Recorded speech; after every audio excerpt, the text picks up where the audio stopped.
All right, everyone, welcome to the Brad and Kyle channel. And in this video, we are going to be discussing what a professional bowler's bowling ball arsenal might look like. Stay tuned. All right, guys, listen up. If you are serious about your game, then you have to listen to this offer. For the Brad and Kyle coaching platform, we are doing a 50% off deal for our yearly membership. That's $250. That comes out to $20-ish a month for bowling coaching. It doesn't really get any better than that. Click the link somewhere in the description wherever you're viewing this, or go to bradandkyle.com.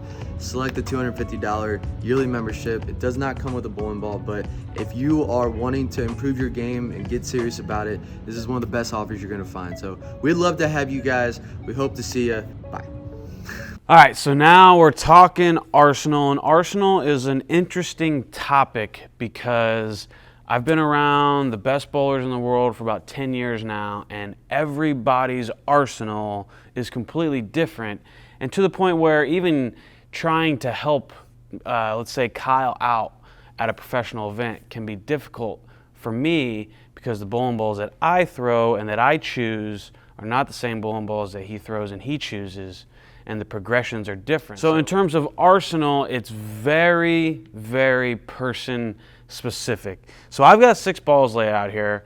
You can create a good enough arsenal in 6 balls to basically cover most of the conditions that you could be faced if you travel or whatever. That can be done in 6 balls.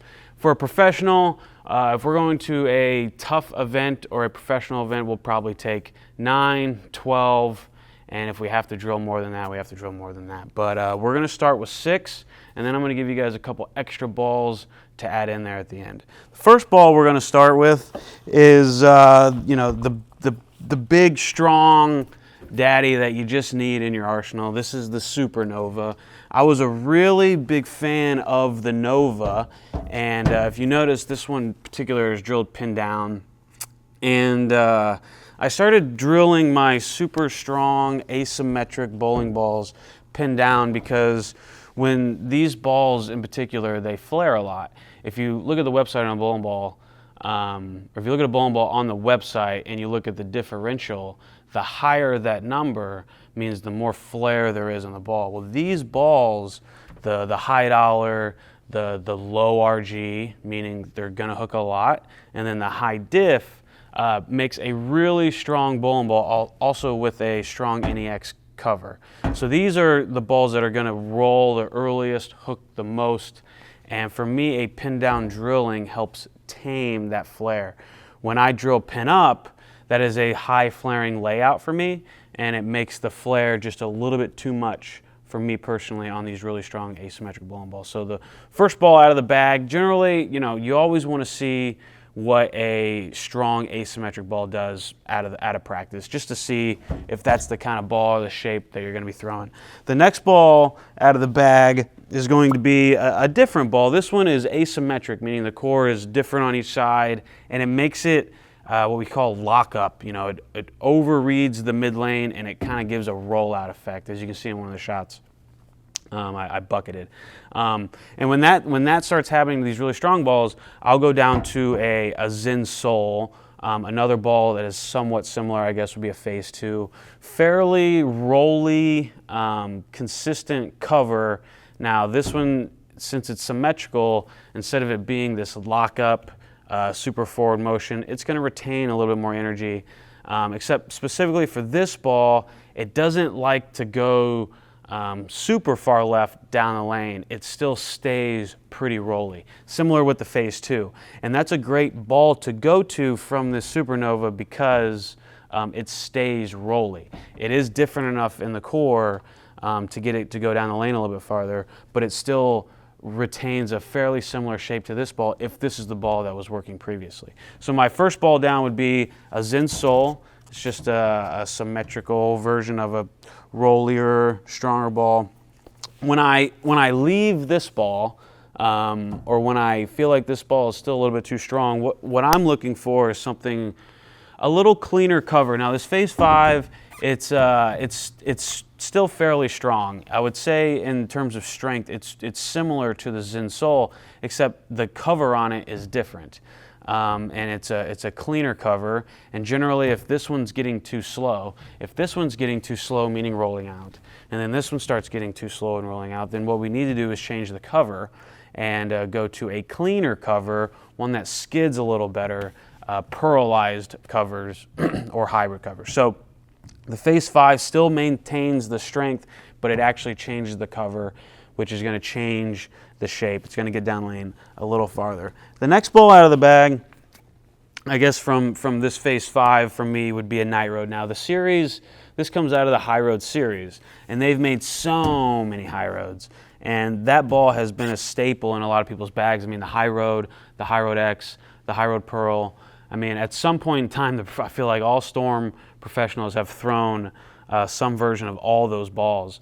And so the Night Road's, not much different. They're not the weakest of balls. I know it's marketed as a cleaner ball, but really, there is a lot of diff and there is a lot of flare. So these are still going to maintain some strength, and it's going to want to hook in the mid lane. All right, now the Night Road, it's going to be a little bit of a step down compared to the Phase 5. The Phase 5 is going to be just a hair stronger in the mid lane, and overall pretty strong. I mean, the Phase 5 likes to hook, and it likes to read the mid lane strong. This is not a weak ball by any means.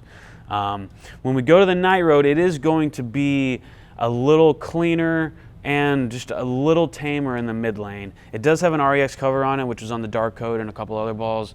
It's a fast response cover, meaning when it sees friction, it likes to kind of jump.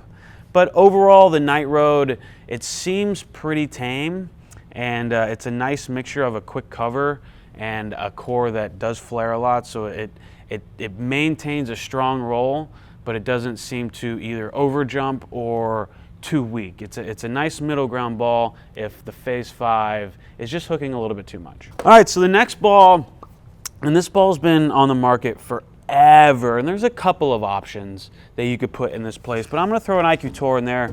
Now the IQ Tour is a really unique ball, somewhat in a kind of like a High Road series as well, but the IQ Tour, what's so unique about it is it's one of the only balls in the market that has a low RG, meaning that the ball wants to read early, but it also has a low diff, meaning that it doesn't want to flare. Now, most balls that want to read early, that have low RGs, have high differentials, have high flare.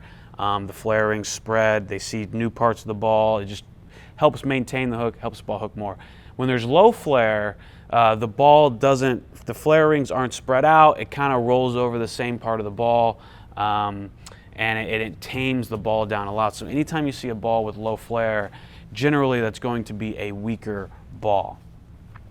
The cool thing about the IQ is the core is designed to hook early. It's one of the only balls on the market that have been designed this way that has worked.